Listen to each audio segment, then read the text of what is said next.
अपना समय घंटों में नहीं अपितु मिनटों में ज्यादा व्यर्थ करते हैं। कितने लोगों को मालूम है? कितने लोगों को मालूम है कि हमें अपने शरीर को बहुत बेहतरी से रखना चाहिए, न्यूट्रिशन खाना चाहिए, व्हाट्सएप पे नहीं रहना चाहिए, ज्यादा सर्फिंग नहीं करनी चाहिए, शाम को 9:30 बजे सो जाना चाहिए, सोने से 1.5 घंटा पहले 2 घंटा पहले मोबाइल को एक तरफ रख देना चाहिए, सुबह उठने के बाद तुरंत मोबाइल नहीं देखना चाहिए, जब हम अपना दिन शुरू करें तब हमें मोबाइल के संपर्क में आना चाहिए और कम से कम मोबाइल और गैजेट यूज करने चाहिए। कितने लोगों को मालूम?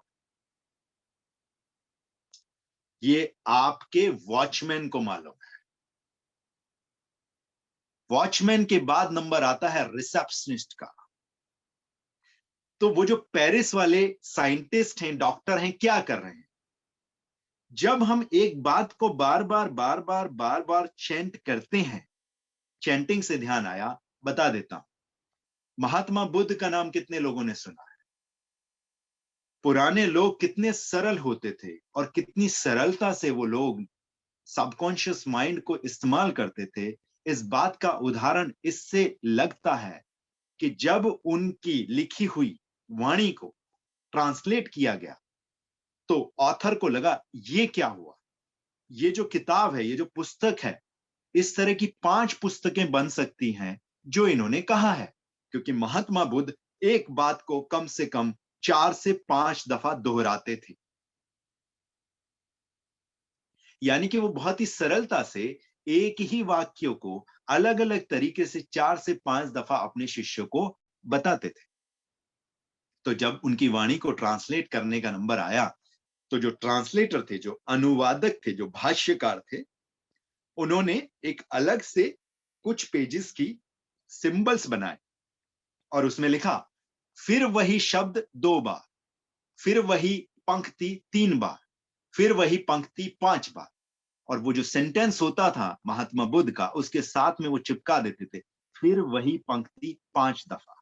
उसके लिए उन्होंने सिंबल बनाए और उन सिंबल्स को पढ़ने के लिए उस पुस्तक के पहले कुछ पेज पढ़ने आवश्यक होते थे ताकि आप उन सिंबल्स को पढ़ सकें कि ये लाइन, ये पंक्ति महात्मा बुद्ध ने कितनी बार दोहराई है। इट मींस वो पेरिस वाले साइंटिस्ट, डॉक्टर अपने मरीजों को दुरुस्त करने के लिए पहले वो बात वॉचमैन को बताते थे कई बार। जब एक ही बात हमारी बुद्धि को बार बार बताई जाती है तो हमारी बुद्धि क्या कहती है? हाँ हाँ मुझे मालूम है। और वो बुद्धि, वो वॉचमैन निद्रा की स्थिति में जाने लगता है। जब वो वॉचमैन निद्रा की स्थिति में जाने लगता है तो बारी आती है रिसेप्शनिस्ट की।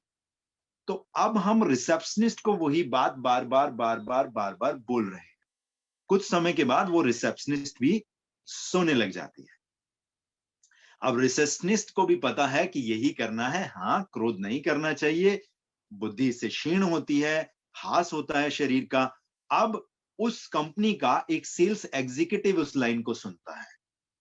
थोड़ा सा आगे चलें, senior executive, manager, senior manager, chief manager, additional general manager, उसके बाद जनरल मैनेजर, उसके बाद कंपनी के director, chief executive officer and CMD, who is the मालिक ऑफ द कंपनी।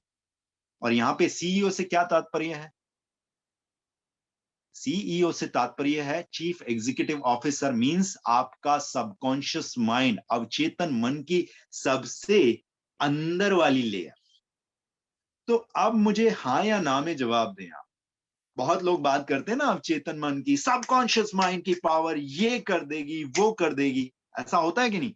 मैंने एनएलपी सीख ली है, I know NLP each and everything, every word मैंने घोट पे घोट घोट के पी रखा है एनएलपी। गदाधारी भीम शांत घोट के पिया होता तो इंप्लीमेंट करना भी आता। 4 चरण अभी बताऊंगा। तो आप में से कितने लोगों को लगता है कि किसी भी ऑर्गेनाइजेशन अगर कोई भी आइडिया को इंप्लीमेंट कराना हो तो पहला नंबर राइट पर्सन वॉचमैन है, या दूसरा नंबर राइट पर्सन उस कंपनी का फाउंडर है? Who is the right person to implement the ideas?